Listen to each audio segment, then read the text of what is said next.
Hello friends, welcome to Indian GS. Friends, आज हम लोग इस वीडियो में भारत के संविधान के अंतर्गत भाग 5 में मेंशन सांसद दैट मीन्स पार्लियामेंट से रिलेटेड जितने भी आर्टिकल्स हैं, अनुच्छेद हैं, उन सभी को इस वीडियो में डिस्कस करेंगे। और जो लोग पिछले वीडियोस नहीं देखे हैं उनके लिए लिंक डिस्क्रिप्शन में डाला हुआ है, देख लें। तो चलिए अब आगे बढ़ते हैं। Old and new parliament building of India, तो ये है पुराना पार्लियामेंट बिल्डिंग और ये है नया संसद भवन। अब पुराना संसद भवन के निर्माता कौन कौन थे? तो ये हैं एडविन ल्यूटियंस और हर्बर्ट बेकर हैं पुराने पार्लियामेंट बिल्डिंग के। अब नया पार्लियामेंट बिल्डिंग इसको दिया गया है सेंट्रल विस्टा प्रोजेक्ट को बनाने के लिए, और इसके आर्किटेक्ट हैं बिमल पटेल जी हैं इनके आर्किटेक्ट। अब आगे देखते हैं। अब आर्टिकल्स के बारे में देख लेते हैं, मतलब अनुच्छेद। सांसद जो है ये आर्टिकल 79 से लेके 123 में मेंशन किया हुआ है संसद के बारे में। देखते हैं आर्टिकल 79 मतलब 79 में क्या कहता है। सांसद का गठन, जो सांसद है हमारा उसका गठन कैसे होगा इसके बारे में मेंशन किया हुआ है आर्टिकल 79 में। अब अगला आर्टिकल देखते हैं। आर्टिकल 80 में क्या मेंशन है? आर्टिकल 80 में, अनुच्छेद 80 में राज्यसभा की संरचना, मतलब जो राज्यसभा है, काउंसिल ऑफ स्टेट है, उसका जो कैसा कॉम्पोजिशन होगा उसके बारे में मेंशन किया हुआ है आर्टिकल 80 में। अब अगला आर्टिकल देखते हैं। आर्टिकल 81 मतलब अनुच्छेद 81 में लोकसभा मतलब हाउस ऑफ द पीपुल की संरचना, जो लोकसभा है उसका कैसा संरचना होगा उसके बारे में मेंशन है आर्टिकल 81 में, और राज्यसभा के बारे में आर्टिकल 80 में। अब अगला आर्टिकल देखते हैं। आर्टिकल 82 में क्या मेंशन किया हुआ है? प्रत्येक जनगणना के पश्चात पुनः समायोजन, मतलब जितनी बार जनगणना होगी उसके अनुसार री adjustment of each after each census, मतलब जो लोकसभा और राज्यसभा के जो सदस्य होते हैं उनकी एक पार्टिकुलर एरिया होती है, मतलब उस एरिया की जनसंख्या इतना होना चाहिए, उसके बाद ही मतलब वहाँ से चुनाव लड़ा जा सकता है। तो उसी के अनुसार यहाँ पर कहा गया है कि अगर जितना बार सेंसस होगा, जनगणना होगा, उसके अनुसार फिर से वहाँ के सदस्यों को बढ़ाया जाएगा, ये किया जाएगा। ये सभी के बारे में मेंशन है आर्टिकल 82 में मेंशन है। अब अगला आर्टिकल देखते हैं। आर्टिकल 83 मतलब अनुच्छेद 83 में क्या मेंशन है? संसद के सदनों की अवधि, मतलब जो ड्यूरेशन होता है हाउस ऑफ द पार्लियामेंट्स, उन सभी के बारे में मेंशन किया हुआ है आर्टिकल 83 में। अब अगला आर्टिकल देखते हैं। आर्टिकल 84 में क्या मेंशन किया हुआ है? संसद की सदस्यता के लिए अर्हता, मतलब क्वालिफिकेशन क्या होनी चाहिए सांसदों की, उसके बारे में मेंशन किया हुआ है आर्टिकल 84 में। तो अब इसमें कुछ देख लेते हैं। राज्यसभा के मामले में 30 वर्ष होना चाहिए और लोकसभा के मामले में 25 वर्ष की आयु पूरी होनी चाहिए सांसदों की सदस्यता के लिए। अब आगे देखते हैं। आर्टिकल 85 में क्या मेंशन किया हुआ है? सांसद के सत्र, सत्रावसान और विघटन, मतलब जो सेशंस होता है पार्लियामेंट का, उसका प्रोरोगेशन और डिजोल्यूशन किसमें किया जाए, ये मेंशन कैसे किया जाए, ये मेंशन है आर्टिकल 85 में मेंशन किया हुआ है। अब अगला आर्टिकल देखते हैं। आर्टिकल 86 में क्या मेंशन किया हुआ है? सदनों के अभिभाषण और उनको संसद भेजने का राष्ट्रपति का अधिकार, मतलब right of president to address and send messages to the house, मतलब प्रेसिडेंट जो है हमारे देश के, राष्ट्रपति जो है, उनके पास ये अधिकार है कि वो जो सेशन चल रहे हैं, सदन जो चल रहे हैं, उनमें एड्रेस करना और कुछ मैसेज भेजना हो, उसके लिए इसका मेंशन किया हुआ आर्टिकल 86 में मेंशन किया हुआ है। अब अगला आर्टिकल देखते हैं। आर्टिकल 87 में क्या मेंशन किया हुआ है? राष्ट्रपति का विशेष अभिभाषण, मतलब स्पेशल एड्रेस ऑफ प्रेसिडेंट, जो हमारे राष्ट्रपति जी हैं उसके स्पेशल विशेष अभिभाषण का मेंशन किया हुआ है आर्टिकल 87 में। अब आर्टिकल 88 में क्या मेंशन किया हुआ है? अनुच्छेद 88 में सदनों के बारे में मंत्रियों और महान्यायवादी के अधिकार, जो मंत्री होते हैं और जो अटॉर्नी जनरल होता है उसके कुछ अधिकार होते हैं, उनके बारे में मेंशन किया हुआ है आर्टिकल 88 में। अब अगला आर्टिकल, आर्टिकल 89 में क्या मेंशन किया हुआ है? राज्यसभा का सभापति और उपसभापति के बारे में मेंशन किया हुआ है। आर्टिकल 89 मतलब अनुच्छेद 79 में जो राज्यसभा होता है उसका सभापति जो होता है और उपसभापति के बारे में। अब आगे देखते हैं, आर्टिकल 90 में क्या मेंशन किया हुआ है? उपसभापति का पद रिक्त होना, पद त्याग और पद से हटाया जाना, इसके बारे में मेंशन है आर्टिकल 90 मतलब अनुच्छेद 90 में। अब आगे देखते हैं, आर्टिकल 91 में क्या मेंशन किया हुआ है? सभापति के पद के कर्तव्यों का पालन करने या सभापति के रूप में कार्य करने की उपसभापति या अन्य व्यक्तियों की शक्ति। मतलब जब सभापति नहीं हो तो उसके कार्यों का निर्वहन करने के लिए उपसभापति जो होता है उनका क्या क्या कर्तव्य होना चाहिए और क्या क्या शक्ति होना चाहिए उसके बारे में मेंशन किया हुआ है आर्टिकल 91 में। अब अनुच्छेद 92 में देखते हैं क्या मेंशन किया हुआ है? जब सभापति या उपसभापति को पद से हटाने का कोई संकल्प विचाराधीन है तब उसका पीठासीन ना होना। मतलब अगर सभापति या उपसभापति को अगर पद से हटाने के लिए कोई अगर इनिशिएशन किया गया है तो उस टाइम पे जो सभापति या उपसभापति है उसको मतलब एड्रेस नहीं करने दिया जाएगा हाउस में। इसके बारे में मेंशन किया हुआ है आर्टिकल 92 में, अनुच्छेद 92 में। अब अगला आर्टिकल देखते हैं, आर्टिकल 93 में क्या मेंशन किया हुआ है? लोकसभा के अध्यक्ष और उपाध्यक्ष जो होते हैं उनके बारे में मेंशन किया हुआ है आर्टिकल 93 में, मतलब speaker and deputy speaker of Lok Sabha.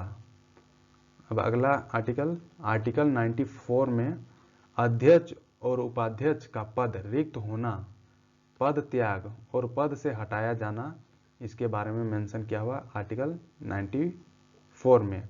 जो लोकसभा का जो अध्यक्ष होता है और उपाध्यक्ष होता है उसको कैसे हटाना है, कैसे वो त्याग पत्र देता है, इन सभी के बारे में मेंशन किया हुआ है अनुच्छेद 94 में। अब आगे देखते हैं, अनुच्छेद 95 में क्या मेंशन किया हुआ है? अध्यक्ष के पद के कर्तव्यों का पालन करने या अध्यक्ष के रूप में कार्य करने की उपाध्यक्ष या अन्य व्यक्ति की शक्ति। मतलब जब अध्यक्ष ना हो तो उसके उपलक्ष्य में जो उपाध्यक्ष होता है या फिर कोई अन्य व्यक्ति होता है उसका क्या कर्तव्य होना चाहिए, इसके बारे में मेंशन किया हुआ है अनुच्छेद 95 में। अब अनुच्छेद 96 के बारे में देखते हैं, जब अध्यक्ष या उपाध्यक्ष को पद से हटाने का कोई संकल्प विचाराधीन है तब उसकी पीठासीन ना होना। मतलब जो अध्यक्ष हैं और या तो फिर उपाध्यक्ष है, अगर उनको हटाने का कोई अगर इनिशिएशन हाउस में स्टार्ट हो चुका है तो उस वक्त उनको उस सीट में नहीं बैठने दिया जाना। मतलब द स्पीकर और the deputy speaker not preside, मतलब प्रेसाइड नहीं करेंगे जब उनके विरोध एक रिजोल्यूशन पास हो रहा है तब। अब अगला आर्टिकल देखते हैं, अनुच्छेद 97 में सभापति और उपसभापति तथा अध्यक्ष और उपाध्यक्ष के वेतन और भत्ते के बारे में मेंशन किया हुआ है अनुच्छेद 97 में। सैलरीज एंड अलाउंसेस, जो सभापति होते हैं और उपसभापति होते हैं और जो अध्यक्ष और उपाध्यक्ष होता है उसके वेतन भत्ते के बारे में। अब अगला आर्टिकल देखते हैं, आर्टिकल 98 में क्या मेंशन किया हुआ है? सांसद का सचिवालय मतलब सेक्रेटरीट ऑफ पार्लियामेंट के बारे में मेंशन किया हुआ है आर्टिकल 98 में। आर्टिकल 99 में सदस्यों द्वारा शपथ या प्रतिज्ञान, ऑथ और अफर्मेशन के बारे में मेंशन किया हुआ है। मतलब जितने भी लोकसभा और राज्यसभा के सदस्य हैं उन सभी के सदस्यों को शपथ और प्रतिज्ञान जो दिया जाता है उन सभी के बारे में मेंशन किया हुआ है। आगे देखते हैं, आर्टिकल 100 में क्या मेंशन किया हुआ है? सदनों में मतदान, रिक्तियों के होते भी सदनों की कार्य करने की शक्ति और गणपूर्ति। मतलब voting in houses, power of houses to act notwithstanding vacancies and quorum, इसके बारे में मेंशन किया हुआ है आर्टिकल 100 में। अब अगला आर्टिकल देखते हैं, आर्टिकल 101 में क्या मेंशन किया हुआ है? स्थानों के रिक्त होना, इसके बारे में मेंशन किया हुआ है। आर्टिकल 102 में सदस्यता के लिए निर्हरताएं, मतलब डिस्क्वालिफिकेशन फॉर मेंबरशिप, कैसे डिस्क्वालीफाई किया जाएगा सदस्यों को, उसके बारे में मेंशन किया हुआ है आर्टिकल 102 में। आर्टिकल 103 में क्या मेंशन है, सदस्यों की निर्भरताओं से संबंधित प्रश्नों पर निश्चय मतलब डिसीजन लिया जाना, कैसे उन लोग को हटाया जाए, डिस्क्वालीफाई किया जाए, इन सभी के बारे में। अब अगला आर्टिकल देखते हैं। आर्टिकल 104 में क्या मेंशन है, अनुच्छेद 99 के अधीन शपथ लेने या प्रतिज्ञा करने से पहले निर्हर्त किए जाने पर बैठक और मत देने के लिए शक्ति, इसका मेंशन है 104 में, अनुच्छेद 104 में। अब अगला आर्टिकल, आर्टिकल 105 में संसद के सदनों की तथा उनके सदस्यों और समितियों की शक्तियां, विशेषाधिकार मतलब पावर प्रिविलेज क्या क्या होनी चाहिए संसद के सदस्यों का और उनके समितियों का, उन सभी के बारे में मेंशन है अनुच्छेद 105 में। अनुच्छेद 106 में सदस्यों के वेतन और भत्ते मतलब salaries and allowances of members of parliament, मतलब जितने भी पार्लियामेंट में मेंबर्स होते हैं, सदस्य होते हैं लोकसभा और राज्यसभा में, उन सभी के सैलरी क्या क्या कितना होनी चाहिए, इन सभी के बारे में मेंशन है आर्टिकल 106 में। अब अनुच्छेद 107 में देखते हैं, विधेयक मतलब जो बिल्स होते हैं के पूर्व स्थापन और पारित के बारे में मेंशन किया हो, मतलब इंट्रोडक्शन एंड पासिंग किए जाने के संबंध में उपबंध जो बिल्स होते हैं, जैसे मनी बिल हो गया, ये सभी जितने भी बिल्स होते हैं इनके बारे में मेंशन किया हुआ है, इनसे संबंधित उपबंध के बारे में। अब आगे देखते हैं, अनुच्छेद 108 में कुछ दशाओं में दोनों सदनों की संयुक्त बैठक मतलब जो लोकसभा और राज्यसभा है उन दोनों की जो जॉइंट मीटिंग होती है, कुछ ऐसे दशाएं आ जाती हैं कि जॉइंट मीटिंग करवाया जाता है, उसके बारे में मेंशन किया हुआ है अनुच्छेद 108 में। अब अनुच्छेद 109 में देखते हैं, धन विधेयकों के संबंध में विशेष प्रक्रिया मतलब special procedure in respect of money bill. अब अगला देखते हैं, अनुच्छेद 110 में धन विधेयक की परिभाषा मतलब क्या डिफिनेशन होनी चाहिए मनी बिल का, उसके बारे में मेंशन किया हुआ है 110 में। 111 में क्या मेंशन किया हुआ है, विधेयक पर अनुमति मतलब जो बिल होता है उसमें मेंशन अनुमति कैसे दिया जाना चाहिए, इसके बारे में मेंशन है अनुच्छेद 111 में।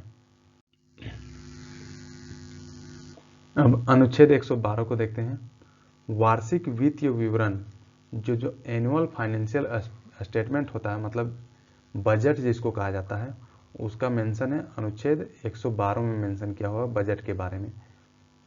अब आर्टिकल 113 में क्या मेंशन है, संसद में प्राक्कलनों मतलब एस्टिमेट्स के संबंध में जो प्रक्रिया होती है उन सभी के बारे में मेंशन है। आर्टिकल 114 में विनियोग विधेयक मतलब जो एप्रोप्रिएशन बिल होता है उसके बारे में मेंशन किया हुआ है 114 में। अब 115 में क्या मेंशन है, अनुपूरक अतिरिक्त या अधिक अनुदान मतलब सप्लीमेंट्री एडिशनल और एक्सेस ग्रांट के बारे में मेंशन किया हुआ है।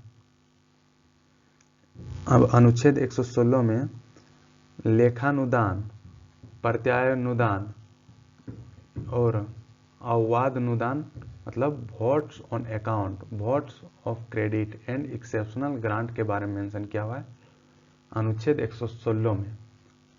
अब आगे देखते हैं, आर्टिकल 117 मतलब अनुच्छेद 117 में वित्त विधेयकों के बारे में विशेष उपबंध मतलब जो फाइनेंशियल बिल्स होते हैं उनके बारे में विशेष उपबंध के बारे में मेंशन किया हुआ है इसमें। अगला आर्टिकल 118 मतलब प्रक्रिया के नियम जो रूल्स ऑफ प्रोसीजर होते हैं उन सभी के बारे में मेंशन है। अब आगे देखते हैं, आर्टिकल 119 में क्या मेंशन है, संसद में वित्तीय कार्यों संबंधी प्रक्रिया का विधि द्वारा विनिमय मतलब regulation by law of procedure in parliament in relation to financial business. 120 में क्या मेंशन है, संसद में प्रयोग की जाने वाली भाषा मतलब जो भाषा यूज की जाती है पार्लियामेंट में, अपर हाउस और लोअर हाउस में, लोकसभा और राज्यसभा में, उसके बारे में मेंशन किया हुआ है 120 में। अब 121 में क्या मेंशन है, संसद में चर्चा पर निर्बंधन मतलब restriction on discussion in parliament, मतलब कुछ कुछ ऐसे शब्द होते हैं जिनको वहाँ पर डिस्कस नहीं किया जाना चाहिए पार्लियामेंट में, उसके बारे में मेंशन किया हुआ है 121 में। अब आगे देखते हैं आर्टिकल 122 में क्या मेंशन है। न्यायालयों द्वारा संसद की कार्यवाहियों की जांच ना किया जाना, मतलब जो कोर्ट्स होते हैं, courts not to inquire into proceedings of parliament, मतलब जो कोर्ट होते हैं, सुप्रीम कोर्ट, हाई कोर्ट, ये सभी जो न्यायालय में जो कार्यवाही चलती है उसके अंदर इंटरफेयर ना करें, इस बारे में मेंशन किया हुआ आर्टिकल 122 में। अब आर्टिकल 123 में देखते हैं। सांसद की विश्रांति काल में अध्यादेश प्रख्यापित करने की राष्ट्रपति की शक्ति, मतलब power of the president to promulgate ordinances during recess of parliament, मतलब जब पार्लियामेंट नहीं चल रहा हो तो उस समय राष्ट्रपति के कुछ अधिकार मिल जाते हैं, इनके बारे में मेंशन किया हुआ है आर्टिकल 123 में। तो दोस्तों ये था सांसद से रिलेटेड जितने भी आर्टिकल्स थे उन सभी आर्टिकल का एक कंप्लीट इंफॉर्मेशन। थैंक यू दोस्तों फॉर वाचिंग दिस वीडियो को लाइक शेयर एंड सब्सक्राइब करें इस चैनल को, और जो लोग नए हैं सब्सक्राइब करके बेल आइकन दबाएं ताकि आपको रेगुलर अपडेट मिलती रहे इस चैनल के थ्रू। Thank you.